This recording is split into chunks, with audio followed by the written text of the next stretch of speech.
Welcome to the Non-Essential Podcast. I'm Steve Gibson. I'm Ben Matlock. And happy Halloween. Not anymore by the time you guys hear this, but for us, it's a... I don't know. Halloween. Normally Halloween's kind of my time, and this year I'm very much like when you listen to this, it will be November, and I feel like November. I did the same thing this October that I do every October. It's like I want to like the idea of Halloween and horror month and whatever, but here we are the last day of October. We're recording the podcast, so I won't get much done after this tonight. Right. And I've watched exactly 0 scary movies. You can hear a ghost screeching in the background, though. She's talkative today. There's going to be a lot of that. But anyway, 0 scary movies, and I played like 0 scary video games. Yeah. And I kind of went into today like, well, we got to do the show, but after the show, I'll just, I'll watch some of my go-to horror movies or something, or I'll play something. And then I realized it's like basketball season now, so it's like, oh, the Clippers play, I'm going to watch that instead. Which could turn into a horror show, but not the type you mean to. That's true, except for the Ohio State, the men's football team. Every one of my sports teams is a complete horror show. So I guess I take back what I just said, because I did watch the Browns game last week. And as far as horror games, I tell myself every year, October, I'm going to just play a ton of horror games and shit. And that's a lot easier to do in a social situation. It's hard to do just for yourself. And the way the video game industry is, they put out a lot of shit in October, but none of it's horror. I was laughing about that because one of the services, I forget which, I think Epic, their free game for November is Outlast 2, which if you're not a gaming person, it's a very horror game. It's like, why the hell wouldn't you make that your free October game? Right. We're done now. Yeah, it was funny. I got an email from play the new Call of Duty, turn off the lights and play Call of Duty. It was like, well, that is scary, but it's more like oh my God, we're so desensitized to the horrors of war that we made it like a yearly video game series, like Madden. And then we talked about it last week. For this episode, we were going to bring our own stories and kind of cap off October with our own horror fiction, which we've done before. And there's no glossing over it. That turned into a complete failure of a project on my end. Yeah. Not the past ones. I'll say, if you haven't heard the past ones, I really enjoyed both the I think 2 or 3 times that we've done original stuff. Yeah. But we were both like, we'll have time to write our own, and we're yesterday, the day before we record, we're both like, do you have anything? Because I don't have anything. Excuse me. Well, it's funny because I was getting it was really a week and a half of stress, because it's when you have ideas but they don't fucking come together, there's nothing more frustrating as a writer when it's you thought you knew what you wanted to write about and it didn't work. And I had that happen twice in 2 weeks. And yesterday was that full okay, hit the panic button, because I don't think I'm going to be able to pull this together in time. And I just didn't want to. And the thing I try to remind myself doing this show is even though there is a lot of prep work and stuff that goes into it every week, it's supposed to be fun. And I was just not having any fucking fun trying to get these stories to come out in a way. They're not supposed to be good, but they're supposed to be stories. And that's the thing, but it's good because it highlights, we say it all the time because we read other people's creepypastas, and it's basically like Mystery Science Theater.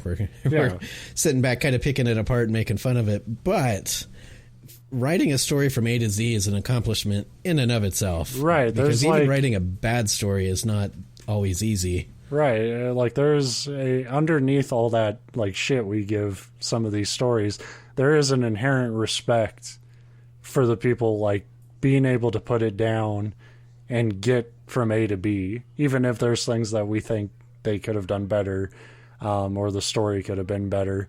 And that was where I was struggling, is just I I didn't have a B. I had an idea to start, but I could never see where it was going. And so I was really like freaking out, like, oh fuck, like, because in my head it's like, man, if he has a story together and I didn't do my part of it, like that just feels like such a piece of shit move. Yeah, but that would have been awesome because I could lord it over you. But I was just thinking that we would have been like the best classmates in school because I was always the student that never did my homework or had it ready.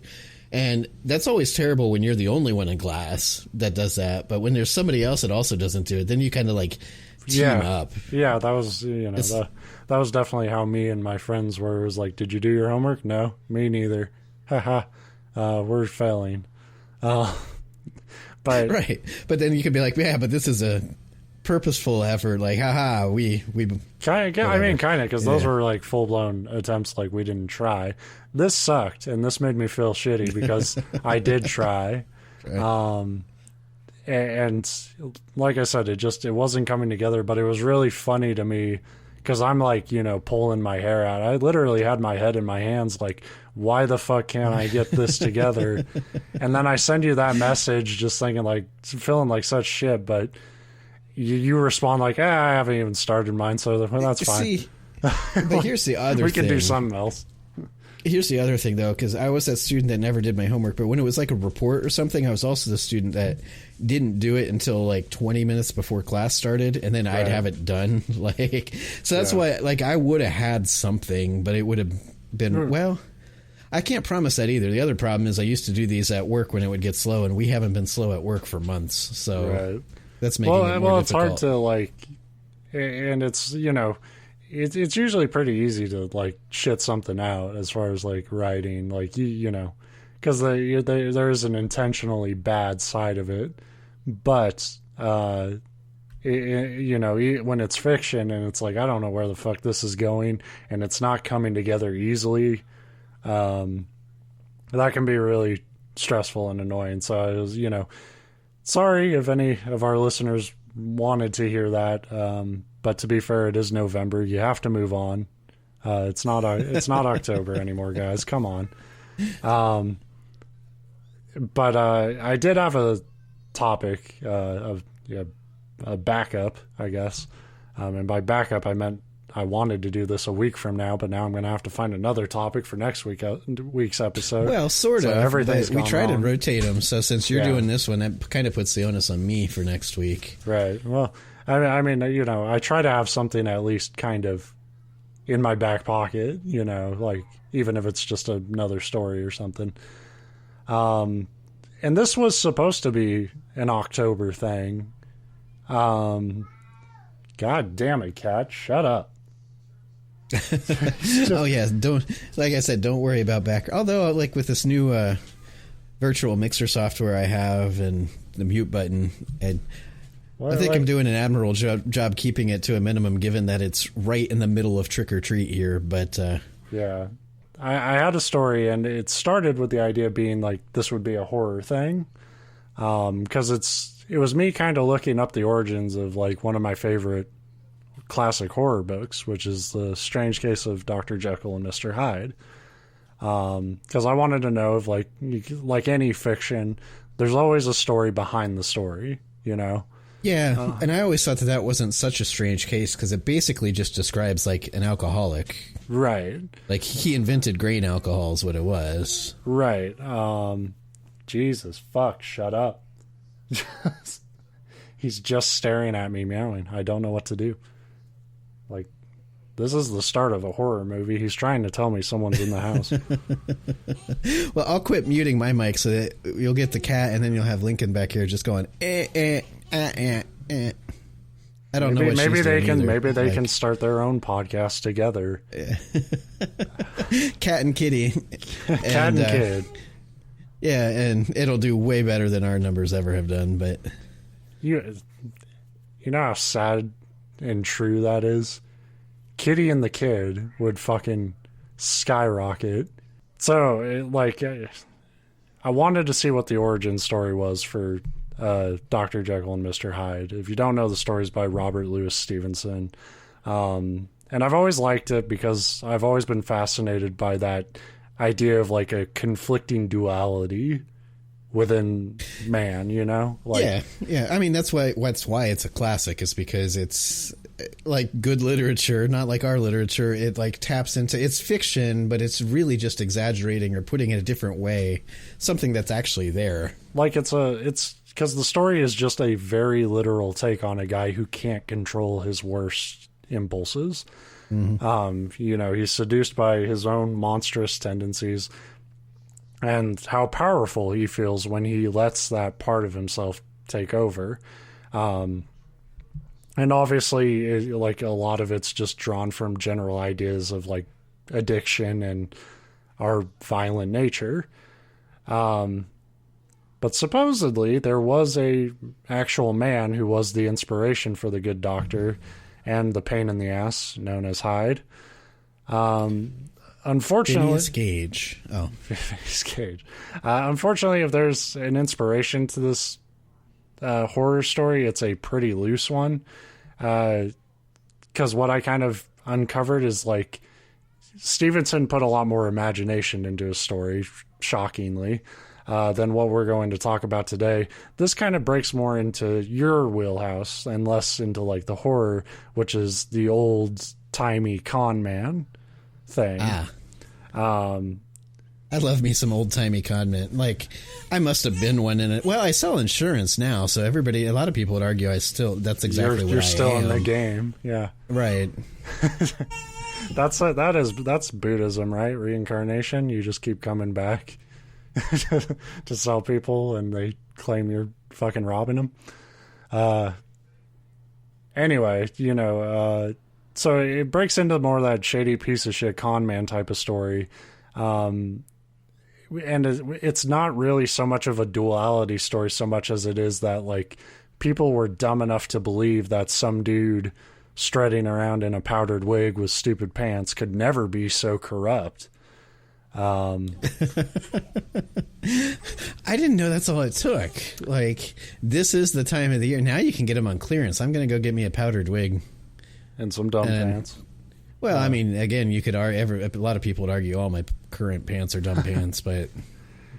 So this is the story of William Brodie. William Brodie was born in 18th century Edinburgh.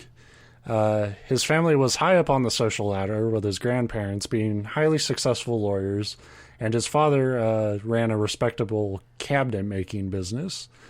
William was something of a spoiled child, but he did take up his father's trade and was pretty skilled at it. Growing up, working for him into adulthood, his father would end up dying in 1780, and upon his death, William inherited the house, the workshop, and £10,000. So 10,000 pounds. The freshman 15. Oh, you mean? Yeah. So 10,000. Yes, I should. So 10,000 pounds was a pretty good amount of money in the 1700s. So he had that. He clearly had a skill. He had a business already started for him, and he had a house. You know, at that point, you're kind of pretty much set to kind of start your life. But perhaps when you have that much of a comfortable starting point, it's almost like a guarantee you have to piss it away somehow. But things by all outward appearances seemed like the start of a very full, highly esteemed life in Edinburgh for William. Unlike some of his ancestors who had gotten embroiled in past rebellion, William was loyal and in good with the government. He was a member of the Edinburgh Cape Club, which started out as a militia thing, but really turned into an excuse for a bunch of artists and shit to hang out and, I guess, talk about capes. I don't know. That's what I was going to... I couldn't tell if you said cape like Superman wears or cake like you eat cake at a club. birthday party. I would rather join a cake club, frankly. But, yeah, I don't really know what they were about because it started as a militia thing, but then it just sort of became an excuse where William met famous, influential members of Scottish society.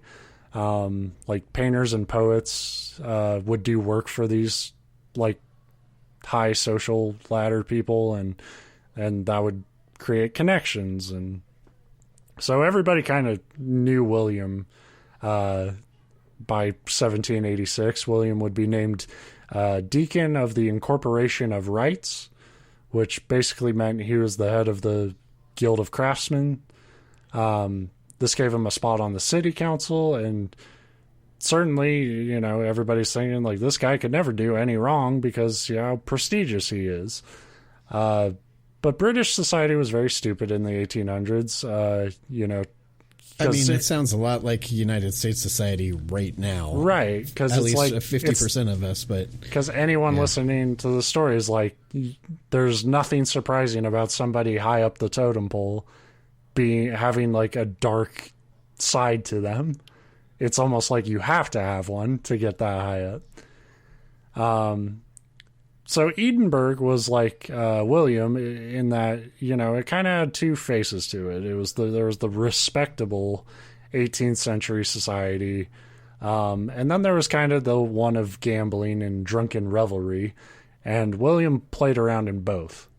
And again, in fairness, if I was rich and you had nothing better to do, what's the first like thing you would do? Is drunken revelry and gambling. Like that's totally. I'm not saying I'd be better than William here. I'm just saying it's obvious he would be bad. So with a decent bit of discretion, he would often be found drinking and gambling, keeping mistresses, supposedly with 5 illegitimate children. But to be fair, a lot of people in his position conducted themselves in similar ways. You know, he wouldn't be the only high society person you would see making a fucking ass of himself in a bar somewhere. The reason we're talking about William is because while all this was going on, William was being a more direct piece of shit outside of the main spotlight that was on him. Gambling was the biggest issue for most of William's adulthood, as it was for many men back then. Gambling houses were basically made to fleece people like William, not too different than casinos are now, and fleece him they did. William got into substantial debt often, which often led him to his favorite way to get some extra money. So back when his father was alive and William was about 27, they were tasked with installing furniture in a bank, and William got the opportunity to copy the bank's keys. He returned that night and stole 800 pounds, and he used this method repeatedly for the next 20 years. God. How could you not be a criminal back then? Because law enforcement was so damn stupid. All you had to do was make a fucking cabinet somewhere, and you had the chance to like take everything. And they couldn't put 2 and 2 together. Like, man, these banks, all the same banks that this guy's doing work at, keep getting robbed. I wonder who it could be. Oh well, we'll never know. That is where the whole social status thing comes into play, though, too. Because you look at a guy like William, is like. You wouldn't figure that guy was fucking completely broke, because look at all the shit he's doing every day. So by the time his father died, William had basically his own little robbery empire. So this is a little more Breaking Bad than a Jekyll and Hyde story, even though Breaking Bad has some Jekyll and Hyde aspects to it. This is more like, you know, just a guy's a fucking criminal. While Jekyll and Hyde's like an inner conflict thing. He partnered up with a locksmith named George Smith, who got quite skilled at creating copied keys based off the impressions William would make. By 1786, he had recruited more thieves. One John Brown and Anthony Ainsley are named. And they started doing bigger and bigger jobs. And it was working. Nobody would suspect the good deacon of running this kind of operation. Because, like I said, on the surface, why the fuck would this guy ever need to? Until he got really greedy and went after the excise office.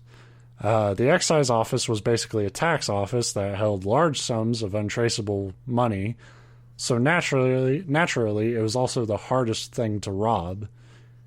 In November of 1787, the crew copied keys to enter the office right when it was closed, but before the night watchman could arrive. Once inside, they tried to open the cashier's office where the money was kept, but their tools wouldn't work, and they were forced to retreat. I love that phrase too. Forced to retreat. Just like, yeah. Like I'd like to imagine one of them just yelled, "Retreat, retreat." That is probably close. Where it's just like, all right, run. You know, it's not working.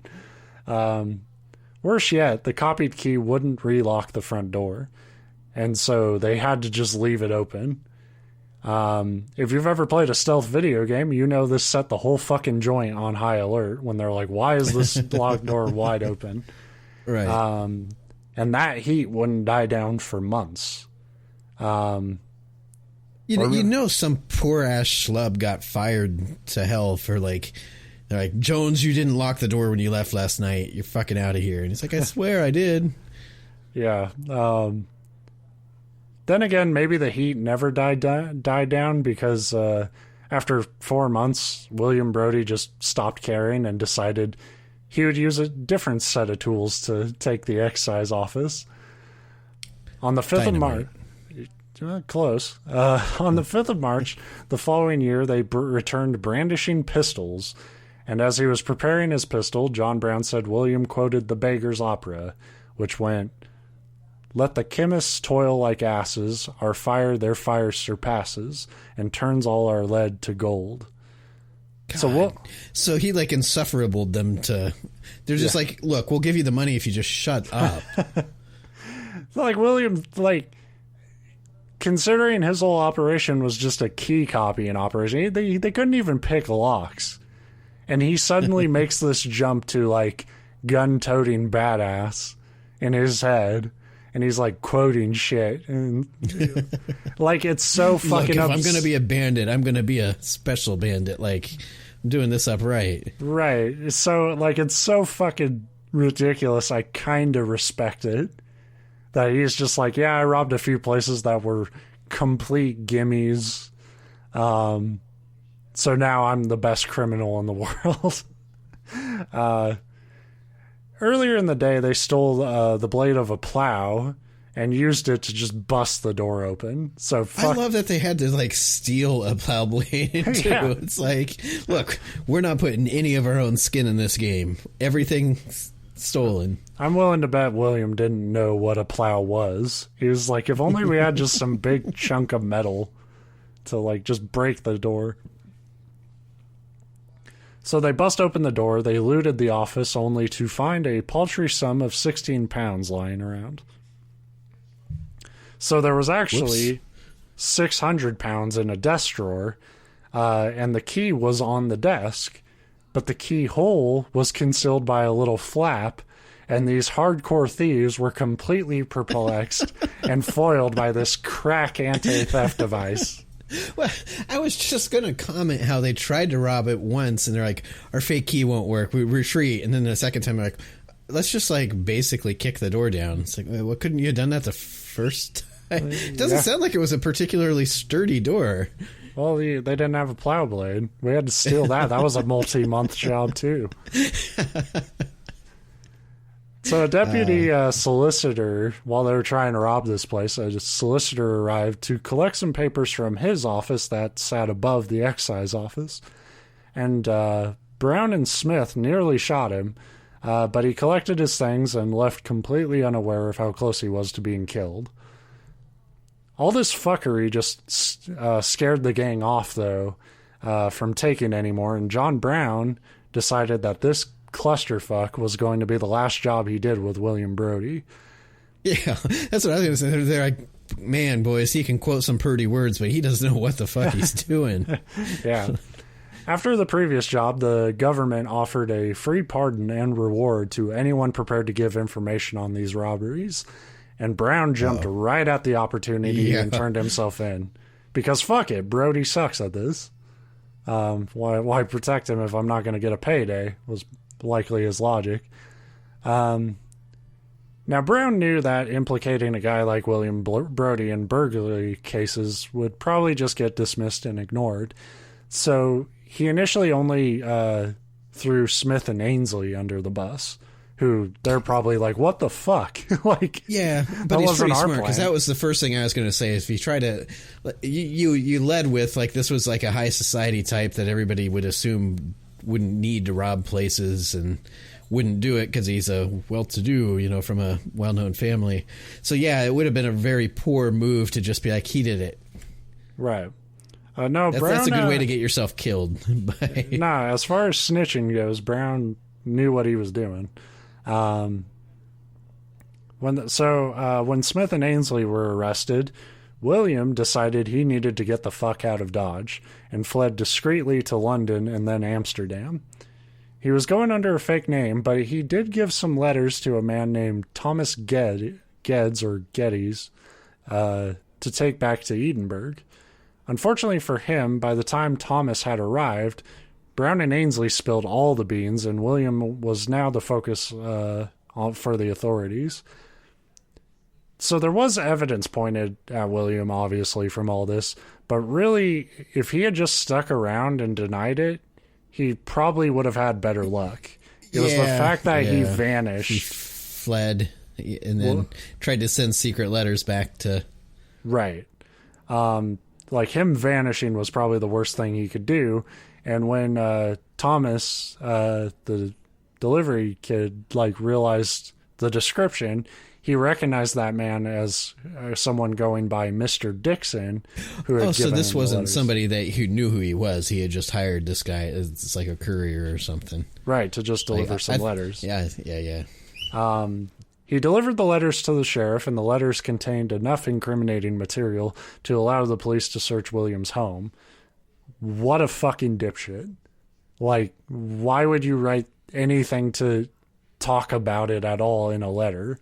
Instead of if it's something back to your wife, hey, I'm going out of town for a bit, don't put it all in ink. He didn't seem to care that much for his wife anyway. Did he write letters to all 5 of them? Or he had however many there were. Yeah. But I do think he was married. In fact, I'm sure he was. So he basically fucked himself.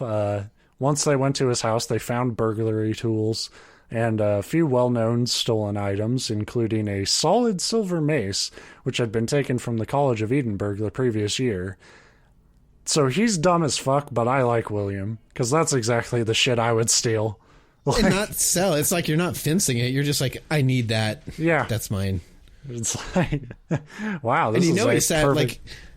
On Sunday afternoons when it was nice and sunny, he'd go out in his garden with his silver mace and swinging around. Whap. Yeah, totally. It's like, this is a perfect medieval weapon, and no one would take it, but I should have it. So all this issued an order for his arrest, and the authorities quickly caught up with him to Amsterdam just before he could complete his arrangements to cross over to the just now independent United States. The trial was a big fucking circus, obviously. People just could not believe that an upstanding pillar of the community could be leading a double life as a petty thief, as opposed to the other upstanding pillars of the community who fuck them over through the system. I was kind of ranting. I won't get into it because it's political, but it's all these other high society types like, what? Why, we would never do such things. No, we would just rob Beasley, you blind. Go hide my silver mace. We would just rob you blind through unfair charges. Well, yeah, my point is they're all doing similar stuff, and then they have to act all aghast because... Right. They want to, yeah. But the evidence was obvious, and Ainsley and Brown's testimonies matched that of many respectable citizens, and the jury came back with a guilty verdict pretty quickly. Now, Brown almost fucked himself because the defense discovered he had been previously sentenced for another crime, which he had never served time for, which could have invalidated his whole testimony and pardon and whatever. But the judge decided the pardon for bringing in Brodie and the rest of the crew extended to all of Brown's previous crimes. The judge even complimented him for such fantastic snitching abilities.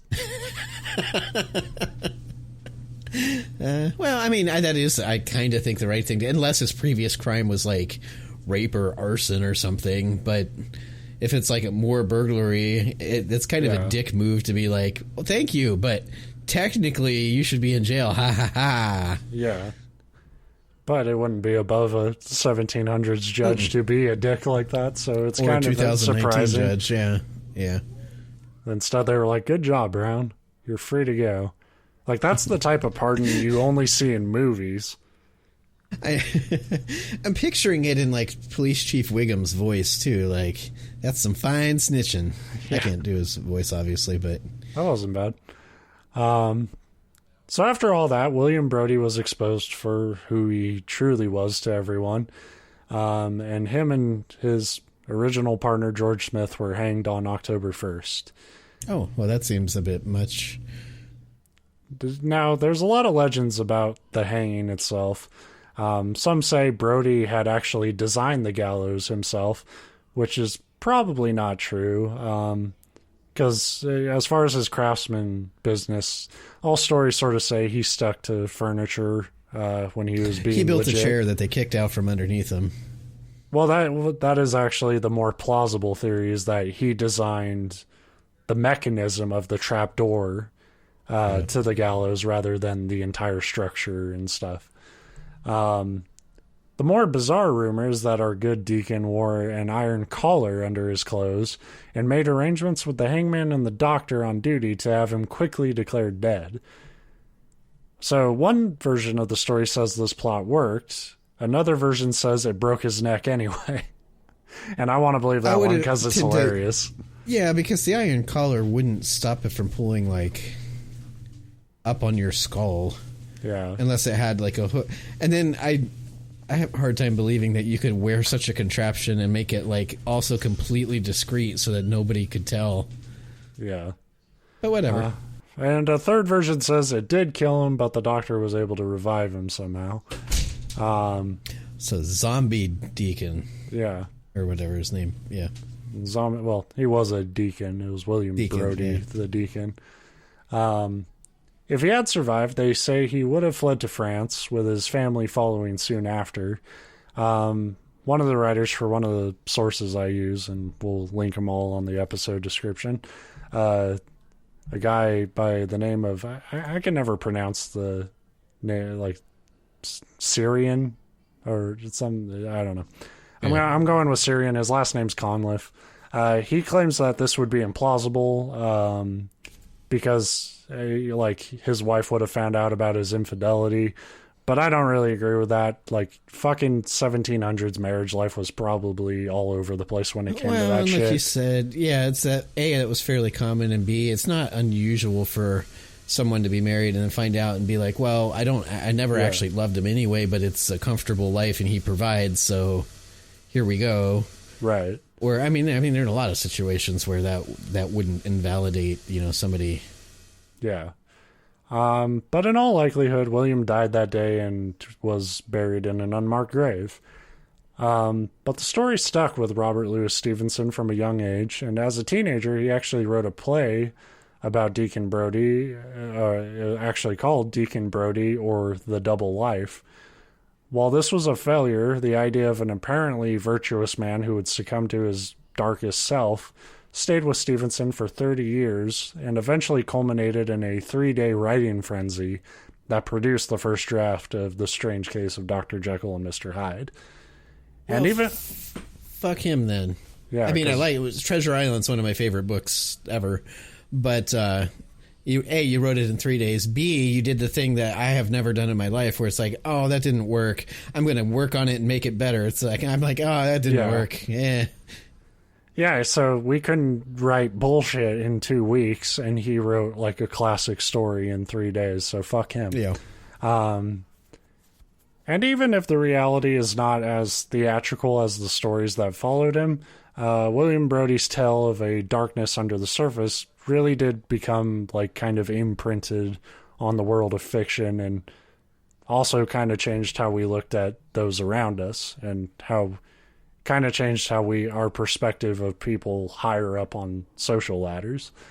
Well, it's interesting because we kind of started like kind of joking or making comments about like, oh yeah, like people in these positions don't do crime. But there is almost like this like romantic like adventure sense to a high society person doing these, I'd call them blue collar crimes, like something like burglary, because we're used to, it's like, oh, they're rich, they're just dicks that like extort people or take advantage of people or cheat the stocks or that, you know, it isn't all that common for like a rich person to be like a literal bank robber. Yeah. But it does. So I think it is in Edinburgh. There is a pub, like I can't remember the name of it, but you should look up a picture of the sign, because it's like one side of the sign has like William Brodie and like, you know, his fancy garb or whatever, and then the back side of the sign has him in like cliche 1700s robber outfit stuff, and I really want to get way too drunk there now. I was just thinking, if somehow we both find ourselves in Edinburgh, we're definitely drinking. It's got to be this Deacon Brodie's Tavern. Yeah. There's a sign. I was going through Google Images. Oh, man. Fuck it. We need to go fund me a trip there, and then one of us will dress like the one and the other will dress like the other. That would be a Halloween costume nobody would get. Because like if you did like a Two-Face thing, but you did it with William Brodie, people would be so fucking confused. But then you could be that like insufferable jerk at the Halloween party that's like, well, I'm obviously it's actually the pretty 18th century obvious history, if you will. I'm 18th century's greatest rapscallion, Deacon Brodie. Greatest key copier. You're not even the greatest lock breaker. No, that didn't work. Back to the drawing board. What if we just break it in with a plow? Genius. And I just love that jump of like, we'll do it with pistols then. And I'm sure the rest of the game's like, wait, what? You haven't done a violent thing in your life, dude.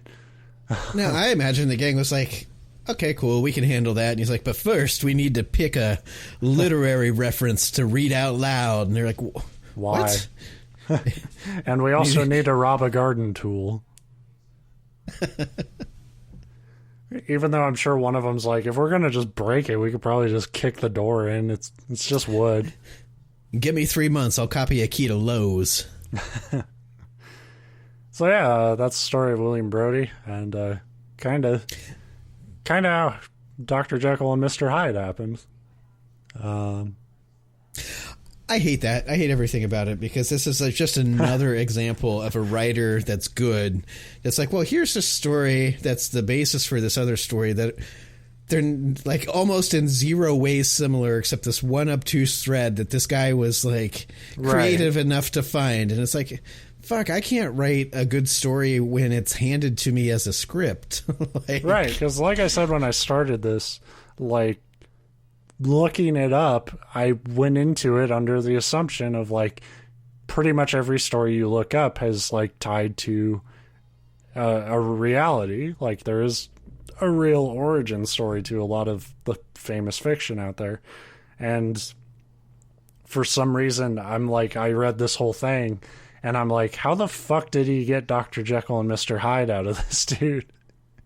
And that's the thing. Like, if you ever read the book, it's an old, obviously it's an 1800s fucking book, so it's kind of tough to get through. But the fucking imagination you have to have behind it to like put that story together, like nothing will piss you off more. I just found you a new Twitter avatar too. It's the statue outside Deacon Brodie's. I just sent it through. That's through Discord. Terrifying. Right? It's a shame now you know why nobody over. Really. Yeah, but no, yeah, you're 100% right. And you know, here's another thing: is I learned something today. You know, I think most people knew the story of Dr. Jekyll and Mr. Hyde. I never realized that was the same. Like I said, I love Treasure Island. That's one of my favorite books. And I'm like, oh, that's the same guy. Cool. Yeah, I actually haven't read Treasure Island. But if we combine our knowledge, then we know the two most popular works. Right. That's the whole point of the show, is that you and me together can form one coherent human thought. Almost. Almost. You know, there's some rough edges to it, but yeah, that's you know, I thought that was, you know, kind of interesting, especially the you know, the last thing I wanted to read after having severe writer's block. But yeah, you know. No, and you're right. That's a historical story right up my alley, because that's the kind of like bad criminals, con men type, like. Yeah. And of course, a common thread in our show has always been these like anti-heroes that fail in the end. Like, yeah, it really did catch me by surprise. It's like, oh, he got arrested. I'm like, yeah, I figured. And then you're like, and then they hung him. It's like, whoa. Right. That was like, an escalation. like at the core, I think our show is just summed up with like, we like bad shit and failures. Makes us feel better about ourselves. Occasionally we'll find an uplift in there, but you know, not too often. So yeah, you know, again, sorry for the change of plans if anybody had their hearts set on it, but you know, hopefully that was enjoyable. We'll have more stuff next week on another show in another theoretically in another time. We'll be completely different people then. Yeah, I'm going to be a locksmith thief. I'm going to be a key thief. Key copier. That's the thing. Like, apparently he didn't even copy like the keys after a while. He just kind of looked at them and then like brought back like a rough idea. Like, yeah, I think it looks something like that. I was going to bring up, and I guess I will because we're rambling like we always do at the end. But at the beginning of the story, when you were saying, oh, he had keys copied, but then the key didn't work, it forced me to look up like what did a 1700s key look like? Like, because lock technology was different than it is today, right? And it is all over the place. A lot of them, it's like if you couldn't copy that, you're an idiot, because it was like that. Like almost like the handcuff key now, where it's like a single block on a shaft. You just needed to know where it was. But there were a lot of like, I came across some designs that were actually more sophisticated than the average key today too. So, right, and you have to imagine like that office probably had whatever that looked like at the time, the best, right? Key and lock you could probably get. Which is how he got foiled. He was used to copying the single tooth keys. He's like, fuck, this thing curves all over the place, and I don't know what this is. The first job was a bank job, and he got to take the key to get it copied. And then, like, afterwards it says that, like, he kind of had to eyeball it and be like, I think the key looked like this. But it worked for 20 years, so fuck it. Yeah, it sounds to me like his early success had more to do with his locksmith's knowledge of locks. Like, it kind of looked like this. And he's like, oh, I know that brand of lock, yeah. That's the thing. Like, he's kind of credited as the leader of this gang, but he was probably just like the intel, if you think about it. Like, he went to do the jobs and be like, oh, they have stuff in that building. And then probably everybody else was, like, actually put in like, the legwork to rob the place.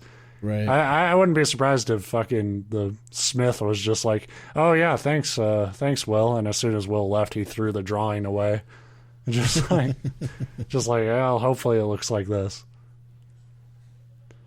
But yeah, so that's it. That's the show. We're done. We're done here. Bye.